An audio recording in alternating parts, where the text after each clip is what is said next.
Okay, hello students, this is Rupinder Kaur in front of you and today I will let you know how to speak fluent English.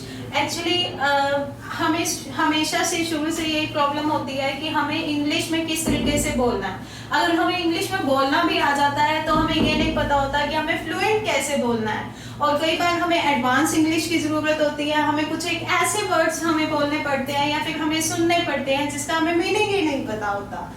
कई बार मैंने offline teaching में हमेशा बच्चों को इस type की problem से जूझते हुए देखा है। उनको हमेशा यही प्रॉब्लम होती है कि मैम हमें समझ में तो आ जाती है बट हमें ये नहीं पता होता कि हमें उसका रिप्लाई किस तरीके से करना है। तो यही एक बहुत ही बड़ा टास्क है बच्चों कि हमें रिप्लाई किस तरीके से करना है किसी भी चीज में, इंग्लिश में स्पेशली। हमें अगर किसी भी चीज के वर्ड्स आते होंगे तभी हम बोल पाएंगे, अदरवाइज हमारे लिए वो एक अपहिल टास्क बन जाएगा। अगर मान लो हम बात करते हैं उर्दू की, कोई भी किसी अदर लैंग्वेज की, अगर हमें उसके वर्ड्स ही नहीं पता होंगे, हमें एक्शंस ही नहीं पता होंगे, हमें बोलना किस तरीके से है, फिर ही हम तभी हम उसको बोल पाएंगे, अदरवाइज हम नहीं बोल पाएंगे अगर हमें वर्ड्स नहीं पता होंगे। बच्चों, हम बेटर एनरोल ऐप की एक वीडियो के साथ शुरू करते हैं और मैं आपको सिखाऊंगी कि किस तरीके से हमने शुरू करना है, किस तरीके से हमने इंग्लिश सीखनी है। हम बिल्कुल इनिशियल लेवल से शुरू करते हैं बच्चों, घबराने की कोई बात नहीं है। ये कोई एक बड़ा टास्क नहीं है इंग्लिश को बोलना, ये जस्ट एक लैंग्वेज है जिस तरीके से हमारी हिंदी लैंग्वेज है। जब हमने हिंदी लैंग्वेज सीखी थी तो तब भी हमने वर्णमालाएं सीखी थी। सबसे पहले स्वर सीखे थे, व्यंजन सीखे थे, फिर उसके बाद हमने 2 टाइप्स के वर्ड बनाने सीखे थे, 3 टाइप्स के वर्ड बनाए थे, फिर हम सेंटेंसेस की तरफ गए थे। इसी तरीके से हमने इंग्लिश को भी सीखना है। इंग्लिश के लिए सबसे पहले हमारा जो मेन काम है बच्चों, एक्शंस को सीखना है। अगर हमारे को पता होगा कि एक्शंस को किस टाइम पे किस तरीके से रिप्रेजेंट किया जाता है तभी हम उसको बोल पाएंगे, उसको समझ पाएंगे और उसको सुन पाएंगे। आज हम स्टार्टिंग करते हैं कि हमें करना क्या है। एक्चुअल में किसी भी चीज की स्टार्टिंग से पहले हमें पता होना चाहिए कि हमें जाना कहाँ है, हमें पहुंचना कहाँ तक है। तो आज के लेक्चर की वीडियो के लिए आपको इन चीजों ये चीजें सिखाई जाएंगी। पहला है जी, लर्न अबाउट सेंटेंसेस। सेंटेंसेस के बारे में हम सीखेंगे कि सेंटेंसेस होते क्या है। क्या सेंटेंसेस सिर्फ और सिर्फ ग्रुप ऑफ वर्ड्स होते हैं या फिर उनका कुछ ना कुछ और मीनिंग होता है। फिर उसके बाद हम सीखेंगे एक्शंस के बारे में। पहले भी आपको बता चुकी हूँ, एक्शंस बहुत मैटर करते हैं। आपको नॉर्मल एक्शंस जो हैं वो हमेशा पता होते हैं, जैसे सोना, सोने को इंग्लिश में क्या बोलते हैं, स्लीप। चलना, चलने को इंग्लिश में क्या बोलते हैं, वॉक। नॉर्मल एक्शंस हैं ये। बट यही अगर मान लो आपको एडवांस पूछ लिया जाए, चिल्लाना, चिल्लाने को इंग्लिश में क्या कहते हैं, तो कई बच्चों के माइंड में आएगा, ओह ये क्या पूछ लिया, ये तो नॉर्मल एक्शन पूछा। बट इसी तरीके से बहुत सारे एक्शंस ऐसे होते हैं जिसके बारे में हमें नॉलेज ही नहीं होती कि उन्हें बोलना क्या है। अगर हमें बोलना ही नहीं आएगा तो हमारे को वर्ड्स ही नहीं आएंगे तो हम किस तरीके से उसको रिप्रेजेंट कर पाएंगे। दूसरा है जी, तीसरा point, learn about tenses. Tenses के बारे में लर्न करना। हमें एक्शंस आ गए बट हमें ये नहीं पता कि हमने किस टाइप के टेंस यूज करने हैं। पास्ट यूज करना है, प्रेजेंट यूज करना है, फ्यूचर यूज करना है। अब अगर कोई पास्ट की बात है, मैंने अगर मान लो स्पोकन में इज यूज कर दिया, एम यूज कर दिया, आर यूज कर दिया, तो क्या आप ये समझ पाएंगे बच्चों कि मैं पास्ट की बात कर रही थी? नहीं। टेंसेस जो है वो भी हमारे लिए उतने ही इंपॉर्टेंट है जितने की सेंटेंसेस, जितने की एक्शंस। इसके बाद हम कुछ एक वर्ड्स की, एक्शंस की प्रैक्टिस करेंगे और फिर उसके बाद हम कुछ एक डायलॉग्स की प्रैक्टिस करेंगे। डायलॉग्स क्या है बच्चे? जैसे हम हिंदी में हमेशा बोलते हैं कि आपने मेरे मुंह की बात छीन ली, या फिर अंगूरों को देखकर मेरे मुंह में पानी आ गया। तो इस टाइप के कई हम सेंटेंसेस बोलते हैं, डायलॉग्स बोलते हैं, जो इंग्लिश में भी उसी तरीके से रिप्रेजेंट किए जाते हैं जैसे हिंदी में। इसमें डजंट मैटर कि आप सब्जेक्ट क्या ले रहे हो, इसमें डजंट मैटर कि आप यहाँ पर कौन सा टेंस यूज कर रहे हो। जो डायलॉग्स जिस तरीके से बने हुए हैं हमें उसी तरीके से ही रिप्रेजेंट करने होते हैं। सबसे पहले हम बात करते हैं सेंटेंसेस की। आप सभी की तरह सेंटेंसेस, शायद कई बच्चों के मन में ये क्वेश्चन होगा कि सेंटेंस क्या है, वाक्य है, बट एक्चुअल मीनिंग किसी को भी नहीं पता होता शायद कि सेंटेंसेस एक्चुअल में ग्रुप ऑफ वर्ड्स हैं चाहिए पर्टिकुलर मीनिंग। अगर पर्टिकुलर मीनिंग निकल रहा है तभी वो सेंटेंस कहलाएगा, अदरवाइज वो सेंटेंस नहीं कहलाएगा। जैसे कि अगर मान लो मैं लिखती हूं एक सेंटेंस, ही राइट्स इन पेंसिल, ये लिखा मैंने, तो मैंने इसको सेंटेंस बोल दिया। क्यों? क्योंकि ये ग्रुप ऑफ वर्ड है, इसमें ही यूज किया मैंने, राइट्स यूज किया, प्रेपोजिशन यूज की, पेंसिल यूज किया। बट यही अगर मान लो मैंने इसी सेंटेंस को इस तरीके से लिख दिया, pencil in he rights, words तो मैंने वही यूज किए ना, ग्रुप ऑफ वर्ड्स तो मैंने वही यूज किए, बट ये सेंटेंस नहीं है, ये एक पर्टिकुलर सेंटेंस है। This is the definition of sentence, कि आपको सेंटेंस इस तरीके से बोलने हैं कि पर्टिकुलर वर्ड की पर्टिकुलर ही पोजीशन को यूज करें। अगर आप पर्टिकुलर पोजीशन को यूज नहीं करेंगे, सब्जेक्ट को सब्जेक्ट की जगह नहीं रखेंगे, एक्शन को एक्शन की जगह नहीं रखेंगे, ऑब्जेक्ट को ऑब्जेक्ट की जगह पर नहीं रखेंगे, तब तक वो हमारा सेंटेंस नहीं कहलाएगा। जैसे कि ये हमारा सेंटेंस नहीं है। सेंटेंस की अगर मैं प्रॉपर स्ट्रक्चर की बात करूं तो वो हमेशा होता है बच्चों सब्जेक्ट, फिर एक्शन, फिर उसके बाद ऑब्जेक्ट। अब सब्जेक्ट क्या है, एक्शन क्या है, ऑब्जेक्ट क्या है, इसके डीप तक हमें जाने की जरूरत नहीं है। हमें सिर्फ और सिर्फ एक चीज की तरफ ध्यान देना है और वो है एक्शन। अगर हमें एक्शन पता है किस टाइम पर क्या यूज करना है, तभी हम इंग्लिश बोल पाएंगे। क्योंकि हम यहाँ पर सिर्फ स्पोकन कोर्स कर रहे हैं, बोलना चाहते हैं इंग्लिश को। हमें डजंट मैटर, ये चीज मैटर नहीं करेगी कि हम सब्जेक्ट यूज कर रहे हैं या ऑब्जेक्ट, यहाँ पर सब्जेक्ट है या नहीं है। जैसे कि अगर मान लो मैंने बोला स्पीक ट्रुथ, क्या यहाँ पर सब्जेक्ट है? नहीं है, यहाँ पर एक्शन है, सिंपल स्पीक, बोलना। एक्शन की तरफ ध्यान देंगे हम, सिंपल। इसके बाद हम बात करते हैं नेक्स्ट एक्शंस।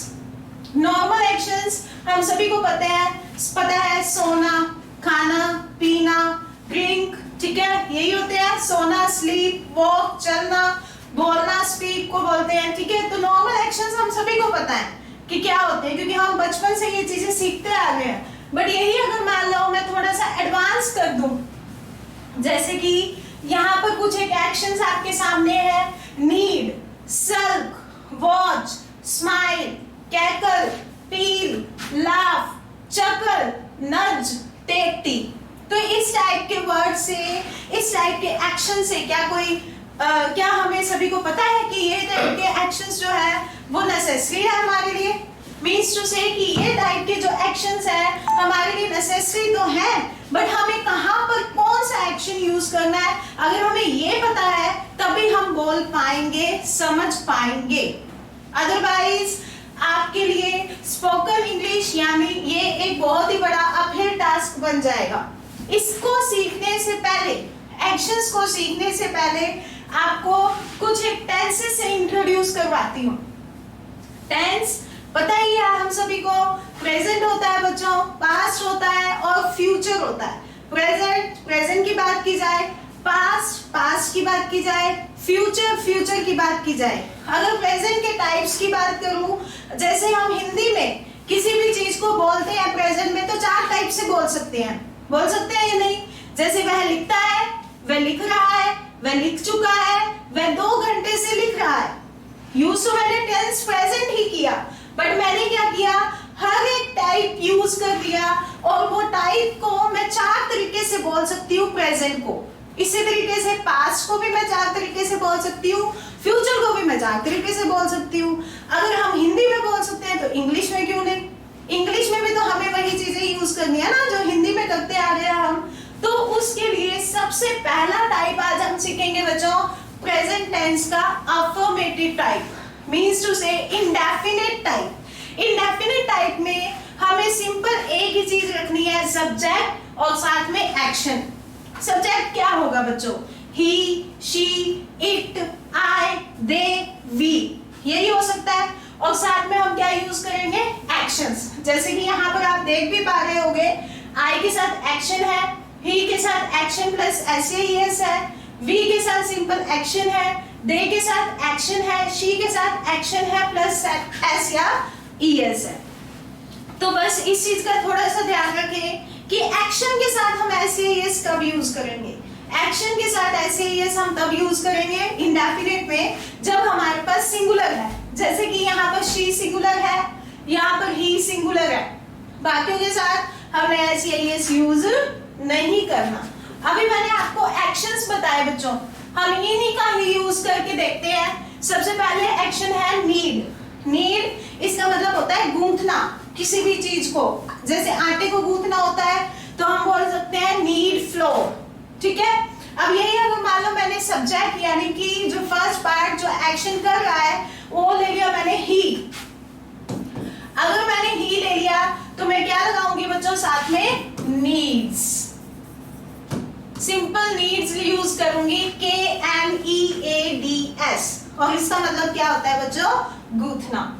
नेक्स्ट है हमारे पास सेक्शन टेक टी, चाय लेना, यानी कि जब भी हम चाय पीते हैं तब हम उस टाइम पर ड्रिंक टी यूज नहीं कर सकते, उसके लिए हमें लेना होता है टेक, ठीक है। टेक वर्ब लेनी होती है। अब यही अगर मान लो यहाँ पर मैंने एक्शन करने वाला ले लिया दे, तब हम कैसे करेंगे, तब हम बोलेंगे सीधा इंडेफिनिट में दे टेक टी, क्योंकि दे प्लूरल है इसीलिए। इससे नेक्स्ट हम बात करते हैं सल्क। सल्क इसका क्या मतलब होता है बच्चों, रूठना। जब कोई पर्सन किसी से रूठ जाए तो उसके लिए हम यूज करते हैं ये वाला एक्शन सल्क, ठीक है। तो अगर मान लो मैंने यहाँ पर आई ले लिया तो मैं यहाँ पर इसके साथ अगर एक्शन लगाना चाहूंगी तो क्या लगेगा, सिंपल सल्क, आई सल्क। ही लगाऊंगी तो वो क्या बन जाएगा, ही सल्क्स। नेक्स्ट है जी नज। नज मतलब कि कोहनी मारना, कोहनी से किसी को बुलाना। जैसे अगर मान लो हमारे पास हमारा फ्रेंड हमारे साथ खड़ा है और हम उसको बोल के नहीं बुला सकते, बट अगर ऐसे हल्की हल्की सी कोहनी मार दे उसको, तो उसके लिए हम एक्शन यूज करते हैं जी नज। अगर यही मैंने यहाँ पर उठा लिया जी शी सब्जेक्ट को, तो मैं यहाँ पर क्या लगाऊंगी, नजिस, एस लग जाएगा पीछे, सिंपल। नेक्स्ट है वॉच। जब भी हम टेलीविजन या कोई भी इक्विपमेंट्स देखते हैं तो उनके लिए वर्ब यूज होती है बच्चे, एक्शन यूज होता है जी वॉच। तो अगर सिंगुलर है तो पीछे ईएस लगा दो, अगर प्लूरल है तब हम सिंपल वॉच बोल देंगे। नेक्स्ट है जी चकल। चकल इसका मतलब होता है हंसना, बट किस टाइप का हंसना बच्चों, खिलखिलाकर हंसना, जो हमारे को अच्छा भी लगे, जो हमारे लिए सूदिंग भी हो सुनना उसकी हंसी को। सो चकल मीन्स ऐसा हंसना जो कि क्या हो जी, सूदिंग हो, ये एक एक्शन है। स्माइल। स्माइल इसका मतलब क्या होता है, सिंपल मुस्कुराना, don't show the teeth in this, ठीक है। सो स्माइल सिंपल मुस्कुराना एक एक्शन है। इसी तरीके से अगर हम लाफ की बात करें, लाफ मतलब कि बहुत जोर से हंसना, ठीक है, बट जोर से हंसना, बट वो हंसना ऐसा ना हो जो ऑकवर्ड लगे, और यही अगर ऑकवर्ड लगने लगे हमें तब हम उसके लिए यूज करेंगे जी कैकल। कैकल एक ऐसी वर्ब है जो हमारे को हंसने के लिए यूज करनी होती है, बट कई बार ऐसा होता है ना कि जहां पर हंसने की जरूरत ना हो बट हम हंस दें और गंदे तरीके से हंस दें, तब हम उस टाइम पर वर्ब यूज कर सकते हैं जी कैकल। नेक्स्ट है जी पील। पील एक ऐसा एक्शन है जो कि किसी चीज के छिलके उतारने के लिए यूज होता है। जैसे कि अगर हमें आलू के छिलके उतारने हो तब हम एक्शन यूज करेंगे जी पील। Is that clear to everyone? I hope so, सभी को क्लियर होगा। इसके बाद हम नेक्स्ट बात करते हैं जी कुछ एक डायलॉग्स की। डायलॉग्स तक जाने से पहले सबसे पहले मैं बच्चों आपको ये बता देना चाहती हूँ कि ये तो सिर्फ 10 एक्शन थे। अगर हम इसी तरीके से एक्शन की प्रैक्टिस करते रहे तो हमारे पास अगर एक दिन में 10 हो गए हैं तो 10 दिन में 100 हो जाएंगे, और हमारे लिए नॉर्मल इंग्लिश बोलनी जो है वो इतना बड़ा टास्क नहीं रहेगी। सिर्फ एक्शंस को सीखने से आपको इंग्लिश आनी शुरू हो जाएगी। नेक्स्ट हम बात करते हैं जी कुछ एक डायलॉग्स की। डायलॉग्स जैसे कि ये तुम्हारे बस की बात नहीं है, अगर हमें इंग्लिश में बोलना हो तब हम यूज करेंगे this is not your cup of T. I repeat my words. This is not your cup of tea. Next हमारे पास डायलॉग है जी, मेरे मुंह से निकल गई, मीन्स टू से कुछ ऐसा एक्शन जो करना नहीं था बट बोल दिया, हो गया, अब क्या करें। अब ये अगर इंग्लिश में बोलना हो तब हम बोलेंगे it's slip of my tongue. Repeat my words, I repeat my words, it's slip of my tongue. Next है जी, ये बच्चों का खेल नहीं है। अगर हमें ये बोलना हो तब हम बोलेंगे it's not a cake walk या फिर it's not a piece of cake. दोनों यूज कर सकते हैं हम वर्ड फ्रेजेस। नेक्स्ट है जी हमारे पास एक ढूंढो हजार मिलेंगे। अगर ये बोलना हो तब हम बोलेंगे बच्चों there is one after every second, there is one ball after every second. Next है आपने मेरे मुंह की बात छीन ली। अगर ये बोलना हो हमें इंग्लिश में तब हम बोलेंगे बच्चों you have spoken after my heart, you have spoken after my heart. Next हमारे पास एक डायलॉग है बच्चों, आप जहां जाएं सफलता पाए। सो बच्चों अगर मैंने आपको 5 डायलॉग्स बता दिए हैं, ये जो हमारे पास जो लास्ट डायलॉग है ये आपको खुद फाइंड आउट करना है। हम नेक्स्ट क्लास में इसको डिस्कस करेंगे। So that's end of your lecture. Enjoy your day and stay connected with Better Bengal Lab. Thanks.